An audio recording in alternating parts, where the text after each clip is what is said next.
Bonjour et bienvenue. Aujourd'hui, on va parler d'un problème particulier qui est celui des hémorragies obstétricales et comment l'interventionnel peut sauver les mamans pour les bébés. Je viens d'être contacté par une jeune femme qui avait ce problème et donc j'ai décidé de partager avec vous ce que l'interventionnel peut apporter. Pour tout vous dire, c'est une de mes procédures favorites lorsque j'apprenais l'interventionnel en France. Lorsqu'on avait une femme qui venait en état de choc et le lendemain, cette jeune maman était sauvée et était en train d'allaiter son bébé, donc pour moi il n'y avait rien de meilleur. Malheureusement, ce problème continue de sévir à travers le monde et en particulier au niveau des pays développés. Il est estimé qu'à peu près 100 000 femmes meurent chaque année et la majorité dans les pays en voie de développement, malheureusement, qui n'ont pas accès donc aux soins et aux techniques modernes, alors que malheureusement pour moi c'est juste un petit problème de plomberie, de robinetterie. C'est vraiment dommage. Alors juste très rapidement comment ces hémorragies de délivrance arrivent. On rappelle les 4 T, l'atonie, la rétention de tissu placentaire, les traumatismes ou les troubles de la coagulation. Ici donc un cas de traumatisme avec rupture utérine sur utérus cicatriciel. En général les gynécologues les traitent soit par des médicaments, soit par des transfusions sanguines. Quand ça ne marche pas, il y a des manœuvres qu'ils peuvent faire, dans la compression utérine, ou bien des techniques chirurgicales, des sutures particulières. Quand tout ça ne marche pas, malheureusement, ils doivent aller faire de la chirurgie, donc ça peut aller jusqu'à l'hystérectomie. Et dans les cas extrêmes, le chirurgien est obligé d'aller ligaturer donc, les artères. Donc ils mettent une ligature au niveau la majorité du temps au niveau de l'artère iliaque interne, qui est l'artère qui irrigue tout le pelvis. Le problème avec ces ligatures, c'est que ça nous rend la tâche plus difficile, nous les interventionnels, et malheureusement parfois ça ne marche pas. Alors comment l'interventionnel peut sauver le bébé et sa maman? Donc pour ceux qui font partie de la chaîne, vous êtes peut-être familier avec les techniques maintenant de cathétérisme et d'embolisation. Pour les agents d'embolisation, il y en a beaucoup, donc je vais passer rapidement. Ce qu'on utilise le plus souvent dans le cas de l'obstétrique, c'est le gel foam, parce que c'est un agent d'embolisation temporaire, rarement les coils. Alors le gel foam, c'est très facile à faire, très abordable. On le mélange pour obtenir cette forme de gélatine. Et donc l'avantage, c'est où le vaisseau se ouvre. La deuxième technique, c'est les ballonnets temporaires. Donc on met en place des ballons à l'intérieur des artères et on les gonfle donc pour fermer le robinet à l'utérus. Il n'y a plus de sang, donc ce genre de ballonnet, donc il est seulement gonflé le moment où le chirurgien va ouvrir l'utérus, et donc comme ça il peut opérer tranquillement. En général ils sont mis au niveau de l'artère iliaque, parfois on les met dans les artères utérines ou dans les branches, et donc voilà donc les techniques pour sauver les petits bébés. Alors là on passe donc aux choses sérieuses.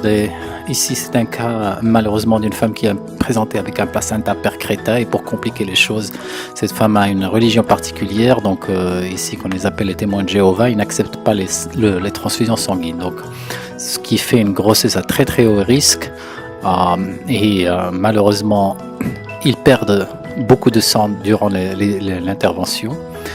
Et dans le cas particulier de cette femme, du fait de ses convictions religieuses, c'est pratiquement la mort assurée si elle refuse la transfusion. Donc le chirurgien gynécologue, dans un premier temps, a essayé d'appeler l'interventionnel, et pour donc des raisons de difficulté, le premier radiologue interventionnel n'a pas pu faire une embolisation. Donc le chirurgien a décidé de faire une césarienne. Ils ont sorti le bébé, ils ont laissé le placenta en place, tout simplement parce que c'est une bombe à retardement, ils n'ont pas pu le toucher. Et donc ici une IRM qui a été faite un mois après que la femme a été ils ont tout simplement laissé le placenta sur place et elle est allée chez elle. Elle est revenue donc après 2 mois pour des saignements qui étaient abondants. Donc alors là le chirurgien était obligé donc d'appeler l'interventionnel à l'aide. Ils avaient réalisé lors de la césarienne une ligature des artères hypogastriques. Et donc malheureusement, quand on réalise les ligatures, comme j'ai dit initialement, non seulement c'est inutile parce que de toute façon le placenta va prendre le sang ailleurs, mais ça nous rend la tâche difficile. Et ici, donc, lorsqu'on a fait l'angiographie, vous voyez donc ce qui est au milieu, c'est cette placenta, cette grosse boule noire qui prend du sang de partout. Alors, en premier temps, donc, on a établi l'angiographie, on a fait un cathétérisme de l'artère hypogastrique gauche, et lorsqu'on a essayé de passer, malheureusement la ligature a totalement obstrué le passage. On arrive ici, donc vous voyez la ligature donc complètement interrompue. Après 2 mois, c'était plus possible de passer.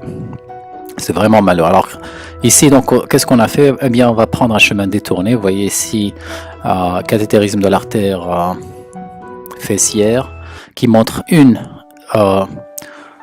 vascularisation rétrograde vers l'utérus à partir des artères fessières. Également ici, on a fait un cathétérisme sélectif de l'artère obturatrice interne et donc par chance, elle venait de l'artère fessière. Et le sang circulait de façon rétrograde vers l'artère pudendale interne et à partir de là vers l'artère utérine. Donc, dans un premier temps, j'ai décidé de bloquer donc l'artère obturatrice interne. Donc, normalement, cette artère, elle fait partie de l'hypogastrique, mais par chance, elle venait de la fessière chez cette malade. Et donc, le sang prenait, vous voyez, donc la flèche rouge vers la pudendale interne. Donc, il y a une inversion totale du flux sanguin et qui est complètement aspiré par ce gros placenta. Le placenta, même avec la ligature, ça ne lui fait aucun problème. Il va sucer le sang là où il le trouve. Donc, là, avec ces techniques, donc le premier temps, relativement, donc il faut juste avoir un bon matériel pour obtenir ce genre de cartographie. Et donc, il est très très important d'opérer dans de bonnes conditions. Et ici, donc après l'embolisation par gel forme de l'obturatrice interne, donc on a commencé à réduire le sang. Le deuxième temps, on est passé à travers la fessière et donc on l'a bloqué également avec du gel forme. Et on a réduit de manière très significative le sang de la partie gauche. Donc rien ne passait plus vers l'artère utérine gauche. Le côté droit maintenant, il était un peu plus problématique parce que donc ces collatérales ont eu le temps de se développer après 2 mois. Et maintenant, dans un premier temps également, on a essayé de traverser l'artère hypogastrique. Vous voyez ici que le chirurgien a ligaturé 2 mois auparavant. Donc, comme il y a eu des phénomènes cicatriciels, il est plus possible de traverser même avec nos techniques. Et là, vous voyez, ça ne change absolument rien. L'utérus, il est bien vascularisé. Il va sucer le sang de la cuisse. Et donc là, on n'avait pas le choix. Il fallait juste étudier d'où venait ce sang et pour essayer de le réduire. Et là, malheureusement, donc le sang venait de l'artère fémorale profonde, qui est une branche de la cuisse. Et on a utilisé les techniques avancées, donc ces techniques très avancées de microcathétérisme super sélectif, parce que il fallait emprunter les collatérales, les toutes petites, qui venaient de la cuisse et remonter donc vers l'artère utérine droite. Et surtout, il ne fallait pas les rompre, parce que ce sont des petites collatérales, donc si on rompt, c'est comme un pont, on n'a plus l'accès. Donc là, on va prendre le pont, on va être très très très délicat ici, on va utiliser des petits guides, micro-guides spéciaux, qui sont très doux pour passer le pont. Donc ce pont entre la cuisse et le pelvis qui ramène le sang.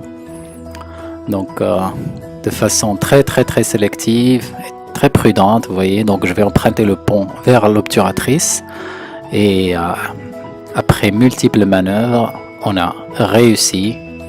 Et c'est là où on a commencé à crier parce que la patiente, elle était consciente, elle suivait avec nous l'intervention, donc on était content et donc là, on a pu regagner l'accès donc vers l'artère utérine droite à partir de la cuisse.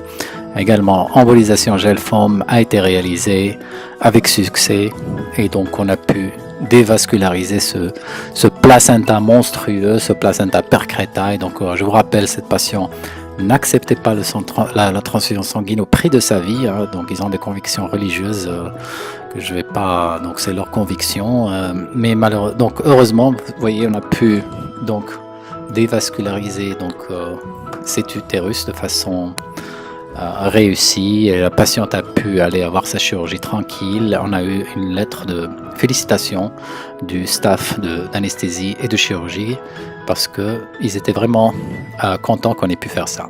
Ici, donc